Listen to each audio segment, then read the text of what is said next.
さっきなんか逆のやつあったけどね。自分の長所は何だと思いますか？これはね、最近やっぱ独立してから特に思うのは、ポジティブですね。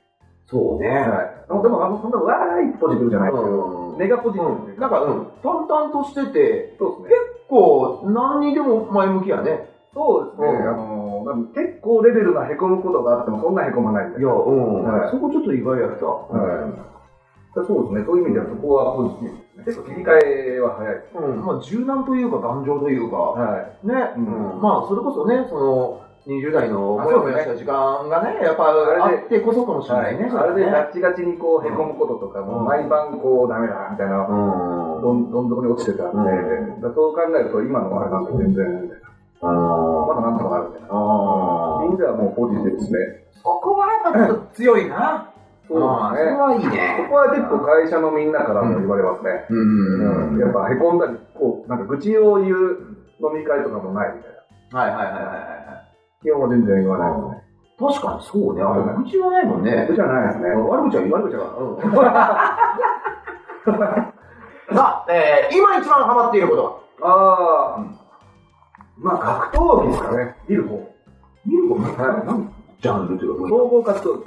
そっち興味あるの？でも今っていうかもう10年以上ずっとですね。実際試合見に行ってる？試合見に行ったりもしますよ。そうなんだ。まあ格闘技見るのもだからゲームにやっぱ繋がらないというか、仕事に繋がらないというか、まあ格闘技もののアニメとかその漫画とかありますけど、そういうの自分でやろうとは思わないので、そういう意味では全く繋がらないから、もうすごい好き。まあある種、本当趣味的なもんかもしれないね、それは。仕事に直結はしないしさ。そうって、でもガチじゃん、あれ。誰が強いかって、どっちが勝つかみたいな。もうそればっかりやるわけじゃない。それずっとやっぱ追いかけられるの？追いかけられますね。なんかスポーツ選手の生き様が僕すごい好きで、結構格闘技じゃなくていろんなスポーツ見るんですけど、やっぱこう勝ち負けがはっきりしてる。で、言ってもエンタメ業界もそうだと思ってるので、勝つか負けるか。どれか裏切らないなんてことないじゃないですか。スポーツね、格闘技だってどっちか負けるわけじゃないですか。でもどっちも努力してるじゃないですか。やっぱそれってどの仕事にも入れんなと思って、努力したくなって負けることもある。でそれをこうまざまざとこうその場を見せつけられると、なんかすごい気が引き締まるというか、すげえなっていう。そうなんだ。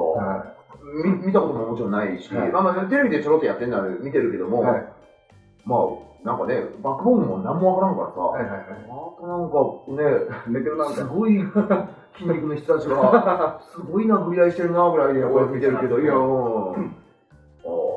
マるもんなんやね。ありますね。まあ10年以上見続けてるっていうのもあるかもしれない。もうでも会場行ってウェーってなりますね。なるんだ。それ以外にパッてウェーって出したことないですか、これで。じゃあ、それはもう完全にハマってるな。ハマってますね。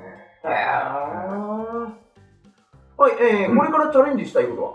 そうですね、まあ、大体やってるやろ、やりたいことは。そうですね、なんでまあ、だから今やってることを続けていきたいっていう感じですかね。そうよね。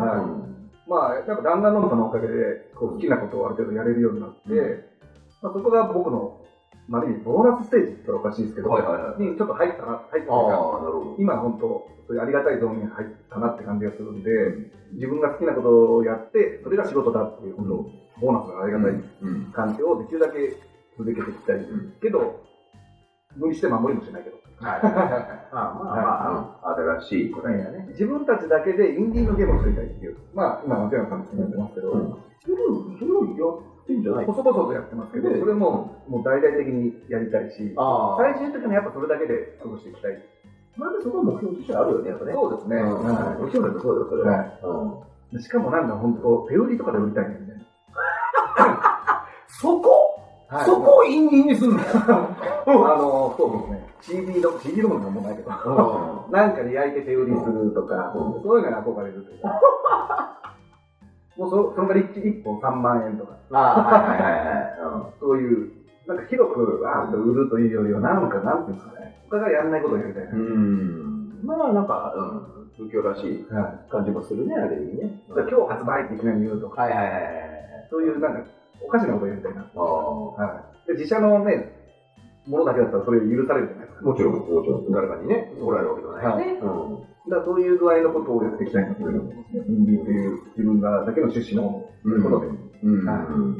まあもちろんね、ちゃんとこう、ある種の本業で、まあ軌道に乗った上で、なんか、そういうちょっと突飛なこともね、やってみたいなっていうのは、持ってるよね、どっかにね。そうですね。それあれとかいいと思うんですけど、映画館だけでしかやんないゲームとか。映画館に人を集めて、その2、3時間だけでプレイさせて、で帰らせる。なんかそういうのも面白いかなと思ったりとか、そういうのもいろいろやってみたいなと。なんかね、アニメ業界もさ、こうライブビューイングみたいな感じで、同時に同じ舞台を見るみたいなことも、ね、ほんの10年、20年前までだったら考えられないでしょ。そうですね。それやっぱそういうのがだいぶこう当たり前になってきてるから、ゲームもそろそろね、なんか、そういう新しいちょっとこう、進化の仕方というか、提供の仕方っていうのもおもろいかもね。そうですね。PS とスイッチにこだわりたくないみたいな。2台、ごめんなさい。ほら。3つにこだわりたくないみたいな。なんかもっといろいろできるじゃんみたいな。それこそ本当さっき言ったように CD ドム、CD ドムじゃないけど、焼いて渡すとか、もうそれこそ機体を作ってしまう。ゲームウォッチみたいな。とか、もうちょっとそういうふうに考えたいなって思ってます。なるほど。まあけど、それはあれやね、なんか、チャレンジって感じがするね。そうですね。いいですね。はい。では、希望トークはここまでということで、また次回